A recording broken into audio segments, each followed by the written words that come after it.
बाद बेथ भी उसके पीछे पीछे वहां पहुंच जाती है। घर के अंदर तलाश करते हुए हैरी को एक पुरानी डायरी मिलती है, लेकिन वो उसे पढ़ ही रहा होता है कि बाहर से बेथ उसे आवाज देने लगती है। दोनों बाहर आते हैं और देखते हैं कि कोरल की कब्र पर लगा लकड़ी का क्रॉस, जो पहले नीचे गिरा हुआ था, अब फिर से सीधा खड़ा हुआ था। ये देखकर दोनों फिर से घबरा जाते हैं। काफी सोचने के बाद वे मान लेते हैं कि शायद उन मछुआरों ने यहाँ आकर ऐसा किया होगा। इसके बाद दोनों वापस टेंट पर लौटते हैं और आग जलाकर वहीं सो जाते हैं। अगली सुबह जब उनकी आंख खुलती है तो टेंट के चारों तरफ बहुत सारे सी क्यूकम्बर्स लटके हुए दिखाई देते हैं। ये देखकर हैरी समझ जाता है कि अब ये सब किसी का मजाक नहीं हो सकता। इसी वजह से वो तुरंत यहाँ से निकलने का फैसला करता है, लेकिन तभी दोनों को पता चलता है कि उनका सैटेलाइट फोन गायब हो चुका है। अब उनकी आखिरी उम्मीद भी खत्म हो गई थी।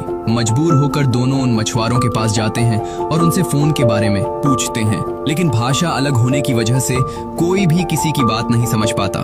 बात इतनी बढ़ जाती है कि हाथापाई शुरू हो जाती है। मछुआरे बेथ के साथ भी बदतमीजी करने की कोशिश करते हैं। किसी तरह दोनों वहां से बचकर निकल आते हैं। बाद में चुपके से वे उन मछुआरों के बैग भी चेक करते हैं, लेकिन फोन वहां भी नहीं मिलता। इसके बाद हैरी अकेले तैरकर उनकी बोट तक पहुंच जाता है। वो रेडियो से जैक्सन को संपर्क करने की कोशिश करता है, लेकिन खराब सिग्नल की वजह से कोई जवाब नहीं मिलता। इसी दौरान पीछे से कोई आदमी आता है और हैरी के सिर पर जोरदार वार करके उसे बेहोश कर देता है। जब उसे होश आता है तो वो खुद को और बेथ को एक पेड़ से बंधा हुआ पाता है। उन्हीं मछुआरों में से एक बेथ के करीब आकर उसके साथ बदतमीजी करने लगता है। तभी जंगल की तरफ से कुछ अजीब आवाजें आने लगती हैं। दोनों मछुआरे घबराकर उस तरफ चले जाते हैं। इसी मौके का फायदा उठाकर हैरी किसी तरह खुद को छुड़ा लेता है और फिर बेथ की रस्सियां भी खोल देता है। दोनों वहां से भागने ही वाले होते हैं कि अचानक जंगल के अंदर से लगातार गोलियों की आवाज और दर्दनाक चीखें सुनाई देने लगती हैं। कुछ ही देर बाद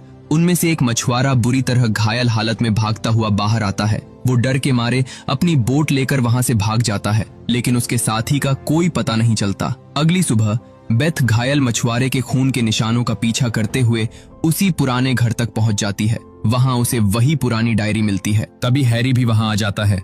बेथ डायरी पढ़कर हैरी को बताती है कि कई साल पहले कोरल नाम की एक लड़की इस आइलैंड पर फंस गई थी। 7 आदमियों ने उसके साथ बेहद बुरा व्यवहार किया और आखिर में उसे मार डाला, लेकिन मरने के बाद कोरल की आत्मा वापस लौट आई और उसने उन 7 से एक एक करके बदला लिया। डायरी में यह भी लिखा था कि उसके बाद जो भी आदमी इस आइलैंड पर आता है वो उसकी आत्मा से बचकर जिंदा वापस नहीं जा पाता। बेथ इस पूरी कहानी पर यकीन करने लगती है, लेकिन हैरी इसे सिर्फ एक डरावनी कहानी मानकर हंस देता है। वो कहता है कि अगर ये सब सच होता तो हम दोनों अब तक जिंदा कैसे होते। हैरी वहां से चला जाता है, जबकि बेथ कोरल की कब्र को साफ करके उसके ऊपर कुछ सीपियां सजाने लगती हैं। उसी समय उस